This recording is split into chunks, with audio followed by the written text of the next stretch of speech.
말씀 로마서 6장 4절 말씀입니다. 지난주에 이어서 같은 말씀 우리 함께 합독하시겠습니다. 시작. 그러므로 우리가 그의 죽으심과 합하여 세례를 받음으로 그와 함께 장사되었나니 이는 아버지의 영광으로 말미암아 그리스도를 죽은 자 가운데서 살리심과 같이 우리로 또한 새 생명 가운데서 흥하게 하려 함이라. 네, 구원의 효력이라는 말씀 다시 듣겠습니다. 네, 할렐루야. 전 예배에 이어서 오후 예배 함께하는 여러분들 주님의 이름으로 축복합니다. 우리가 구원받았다. 그러면은 뭘 이야기합니까?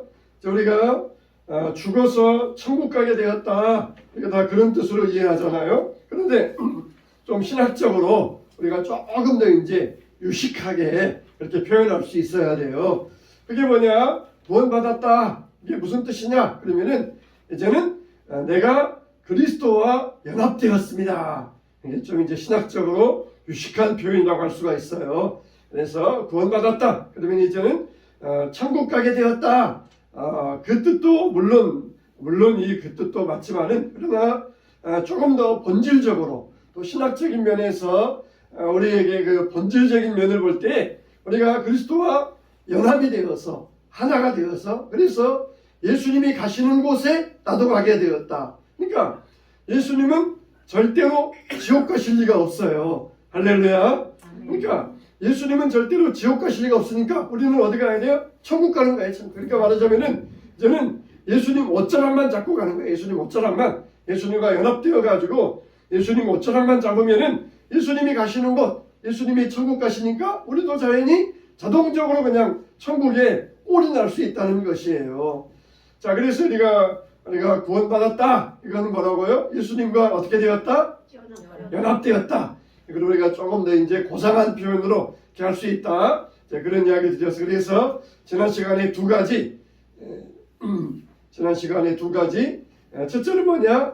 예수님과 연합은 확신 있는 기도를 하게 되었다. 또 두 번째로는 예수님과 연합은 유혹을 이기는 강력한 도구가 된다. 그랬어요. 두 가지 말씀드렸어요. 오늘은 세 번째, 네 번째, 다섯 번째 말씀을 드릴 터인데, 자, 예수님과 연합은 뭐냐? 그리스도를 닮고자 하는 열망이 생기게 하는 것이다. 그랬어요.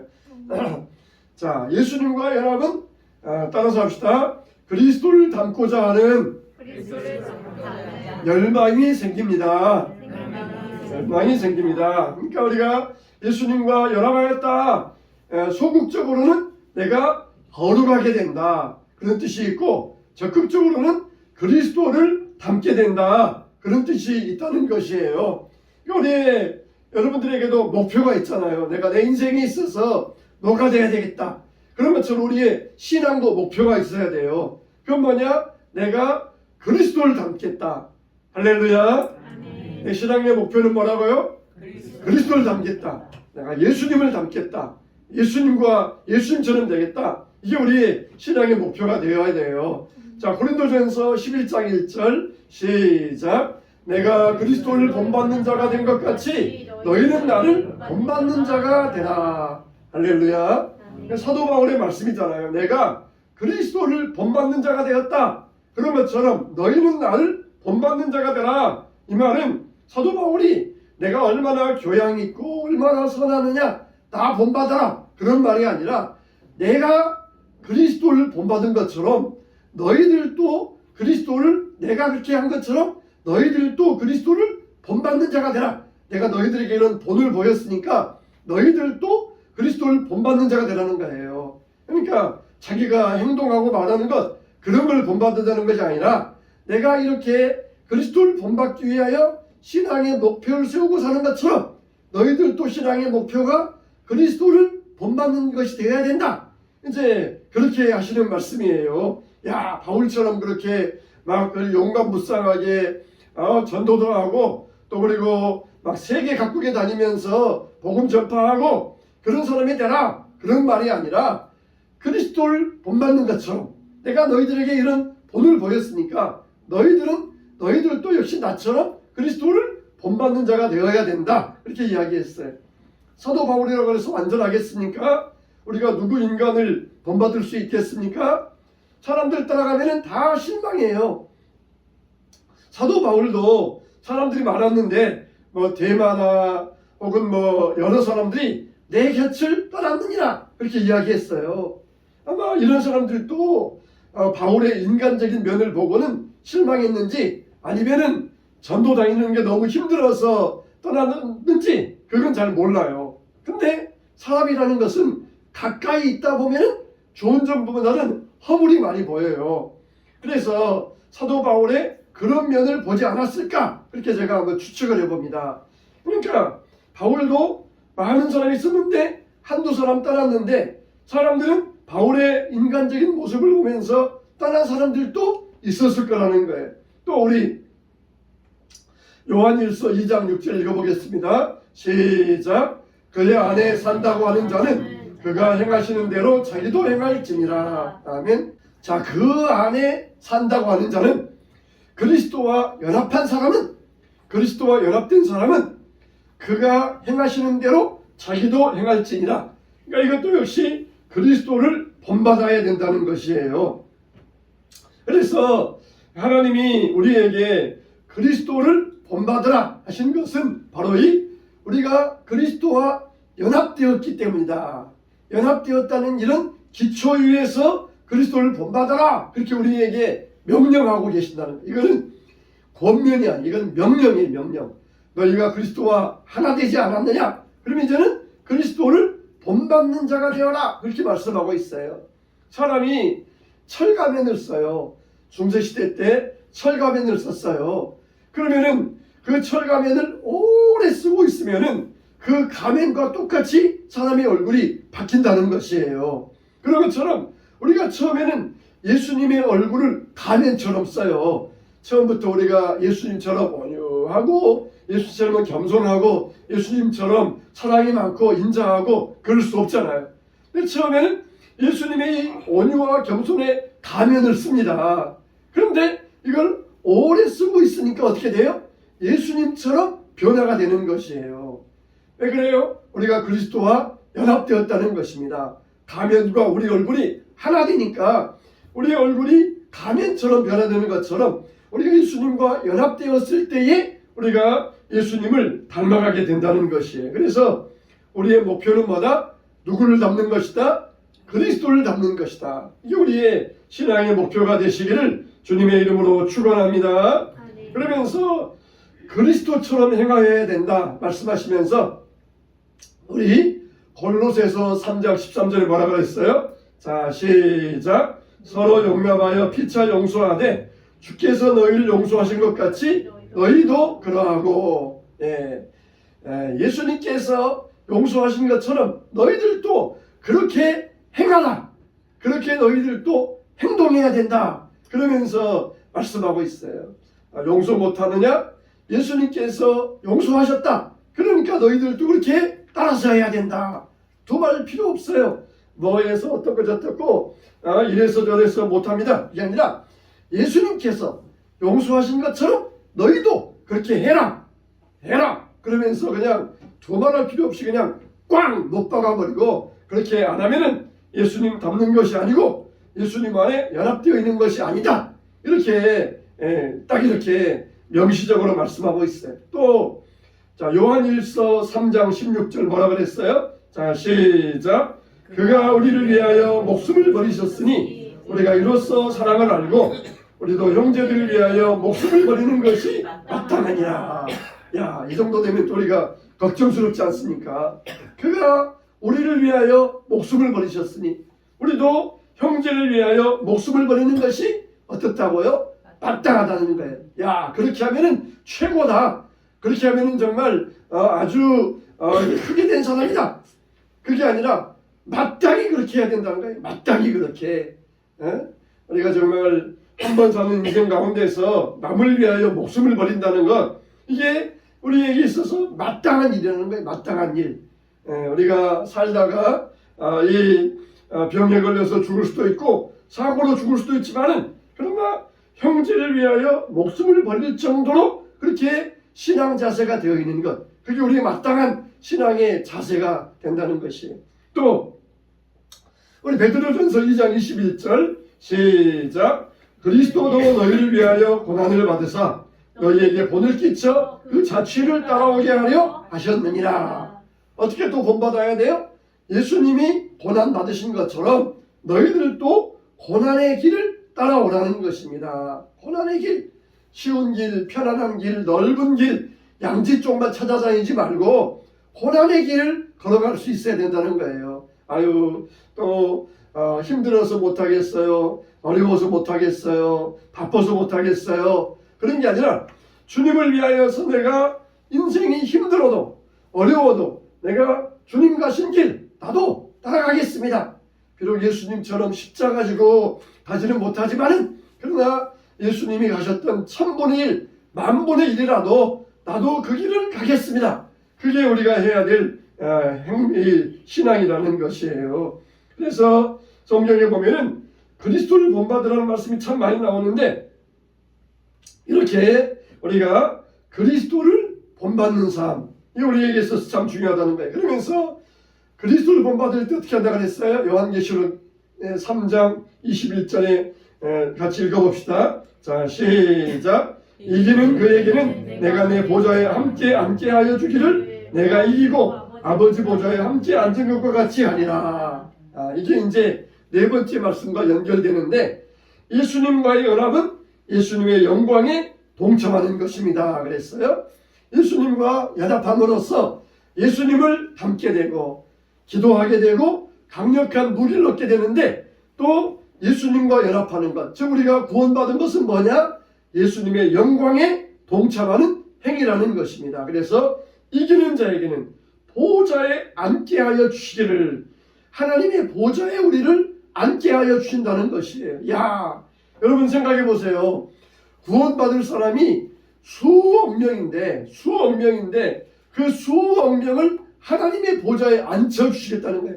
얼마나 하나님의 보좌가 넓을까요? 그냥 벤치가 그냥 수억 명이 앉을 수 있는 그런 벤치가 있을까요? 여러분, 우리는 다 하나님의 보좌에 앉는다. 이 말은 하나님의 영광의 자리에 들어간다는 거예요. 하나님의 영광의 자리, 하나님의 영광이 얻는 그 자리에 우리도 들어가게 된다는 것이에요. 여러분, 국회에서 국회의원들이 수백 명 앉아가지고 회의하잖아요. 그런 것처럼 우리 수억 명의 구원받은 사람들이 그렇게 앉아가지고 하나님의 영광에 함께 누리게 된다. 그걸 말씀해주고 있어요.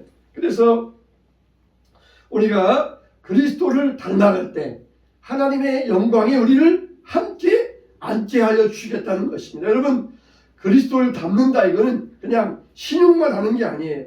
흉내만 내는 게 아니에요. 진심으로 정말 그리스도를 본받는 생활을 살면서 살아갈 때 우리를 승리하면서 그리스도와 함께 영광을 얻게 하여 주신다는 것이. 그래서 그리스도와 연합한 자는 그분과 같은 형상으로 변화되어서 영광에서 영광에 이르게 되느니라. 또 그리고 그리스도의 장성한 분량이 충만한 데까지 자라가느니라. 이렇게 말씀해 주셨어요. 그러면서 요한일서 3장 2절에서 이렇게 말씀하고 있어요.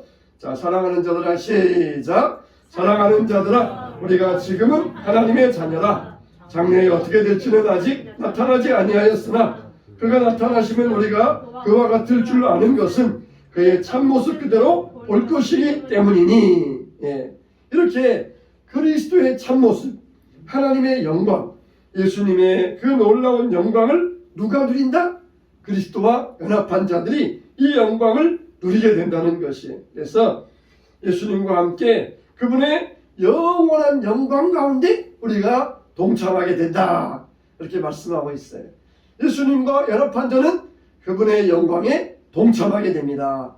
자, 마지막 5번째로 뭐라 그랬어요? 예수님과 연합한 사람은 하늘에 속한 신령한 복을 누리게 됩니다. 우리 같이 한번 기왕 읽었으니까 같이 한번 읽어보겠어요. 시작. 예수와 연합한 자는 하늘에 속한 신령한 복을 누리게 됩니다. 자, 이게 네 번째와 같이 이제 유사한 이야기인데, 하늘의 영광을 누리게 된다. 또 하늘에 속한 신령한 복을 누리게 된다. 엄밀히 보면은 이게 달라서 이제 나눠보았는데, 하늘에 속한 신령한 복을 누리게 된다. 이거는 우리가 장차 천국에서 누리게 되지만 지금 우리가 여기에서도 이 신령한 복을 누릴 수가 있어요. 장차 우리가 누리게 될 영광이 있고 하늘과 여기에서 또 동시에 누릴 수 있는 신령한 은혜와 복이 있다는 것입니다. 이렇게 우리가 구원받았다. 예수님과 연합함으로써 하나가 됨으로써 예수님이 가시는 곳에 나도 가게 되었고 예수님이 함께하는 곳에 나도 보좌에 앉게 되었다. 그래서 아주 그리스도와는 친밀하게 되었어요. 근데 나는 그냥 예수님과 친해졌는데 자동적으로 누가 따라와요? 하나님과 성령님이 따라와요. 나는 예수님 만나서 예수님 영접하고 예수님 안에 연합하고 예수님과 친해졌는데 자동적으로 하나님을 아빠 아버지라 부르고 또 성령님을 모시면서 내가 하나님과 성령님과 자동적으로 친밀하게 돼요. 우리가 그런 경우 있잖아요. 어떤 친구를 한 명 사귀었는데 그것도 친구의 친구와 가까워지게 되고 그런 경우가 있잖아요. 그런 것처럼 나는 예수님과 사귀었는데 예수님 때문에 하나님과 사귀게 되고 성령님과 사귀게 되고 이게 자동적으로 이루어지게 된다는 것이에요. 그래서 하나님을 아빠라 부르고 아버지라 부르고 또 성령님을 친밀하게 성령님을 따라서 할 수 있는 이런 엄청난 복, 이게 뭡니까? 하늘에 속한 신령한 복이라는 거예요. 하늘에 속한 신령한 복. 그래서 이런 신령한 복은 누구만 누릴 수 있어요? 믿는 자, 구원받은 자, 그리스도와 연합한 자만이 이러한 신령한 복을 누리게 되었다는 것이에요. 그러니까 우리가 그리스도와 연합되었다. 그 전에 우리는 뭐합니까? 교회에 출석하게 됐어요. 교회에 출석함으로 그리스도와 연합하게 되었고 구원받았고 그럼으로써 하나님과 성령님과 친밀하게 되었고 우리가 이 교회에 다니게 되었다. 교회에 소속하게 되었다. 이거는 작은 일이 아닙니다. 그냥 가는 것마다 교회가 발에 치이고 그냥 교회가 발에 넘쳐나니까 그냥 아무데나 가면은 그냥 다 교회고 그러니까 그렇게 교회를 하찮게 여기면 안 돼. 우리가 정말 교회에 속하게 되었다. 이건 정말 엄청난 특권이라는 거예요. 이거는 하늘에 속한 신령한 복이라는 거예요. 교회가 우리나라에는 너무 많다 보니까 외국에 나가보면은 그냥 교회 십자가 찾기 어려운데 우리나라는 어떤 무슨 복을 받았는지 그냥 여기저기 교회가 많으니까 사람들이 오히려 교회를 하찮게 여기고 교회를 작게 여기는 경향이 있어요. 세상 사람들이 그러면 모르겠는데 믿는 사람들조차도 그런 이 행동을 하고 있어요. 어떤 목사님이 그러셨대요. 어떤 목사님이 전도하는데 그렇게 전도가 안 되는 거예요. 그래서 하나님께 물어보았대요. 하나님 왜 전도가 안 됩니까? 그랬더니 너는 내 나라를 채워라 그러셨대요. 네 교회를 채우지 말고 내 나라를 채워라 그러셨다는 거예요. 내 나라. 결국 다 하나님 나라. 우리는 하나님 나라 백성 아닙니까? 하나님 나라의 백성들이에요. 근데 이 교회는 다 하나님 나라에 속해 있어요. 교회는 신령한 교회예요. 그래서 우리가 만일 전도할 때 그럴 수 있지만은 우리가 교회에 소속된 자로서 교회에 속한 자로서 교회를 얼마나 소중하게 여기고 교회를 귀하게 여기고 교회를 아름답게 여겨야 될 것인가. 우리가 이 교회에 소속된 특권을 얼마나 감사해야 될 것인가. 이걸 우리가 절대로 작은 일로 여기면 안 된다는 거예요. 작은 일로 여기면 안 된다는 거예요. 그래서 우리가 이 땅 위에서 하나님을 체험하고 그리고 영광스러운 보좌에 앉는 복까지 누리게 하여 주셨어요. 우리가 이 신령한 복을 누린다는 것은 정말 중요합니다. 세상은 정말 잠깐이에요. 잠시 후에는 우리는 또 영원한 운명의 때를 만나게 될 것입니다. 몇 년 전에 이렇게 저녁에 기도원에 갔다가 집에 오는데 사거리에 차들이 막 밀려 있는 것이에요. 왜 그런가 봤더니 택시와 승용차가 충돌해가지고 사거리에서 사고가 났습니다. 택시가 신호 위반해서 오다가 마주오는 승용차하고 충돌해가지고 승용차에 타고 있던 20대 남녀가 현장에서 사망을 한 사건이었어요. 그냥 제가 갔을 때는 사고 난 지 얼마 안 돼가지고 이 119와 경찰들이 와서 그걸 수습하는 것을 보았는데 그 20대 남녀가 그 시간에 차를 타고 건너가면서 자기가 이 시간이 죽음의 길로 갈 것이다. 그걸 누가 알았겠어요? 1분 후에 이를 몰랐어요. 영원한 운명에 갈릴 줄, 이 사거리 교차로에서 자기의 운명에 갈릴 줄 누가 알았겠습니까? 여러분, 우리의 인생은 정말 살았다고 해도 산 게 아니에요. 우리 운명이 언제 갈려질지를 모른다는 것입니다. 우리는 항상 기대감을 가지고 살아야 돼요. 그날에 우리가 정말 감격적이고 행복함을 누리게 될 것이다. 이런 기대감을 가지고 살면은 정말 그날이 감격적으로 우리에게 다가올 거예요. 근데 아무런 기대감도 없이 아무런 행복감도 없이 그날을 맞이하면은 하나님 앞에서 우리가 부끄러운 구원을 얻게 된다는 것이에요. 우리가 이렇게 1분 후에 세상을 떠날 줄도 알지 못하다가 죽음의 길을 가서야 되겠습니까?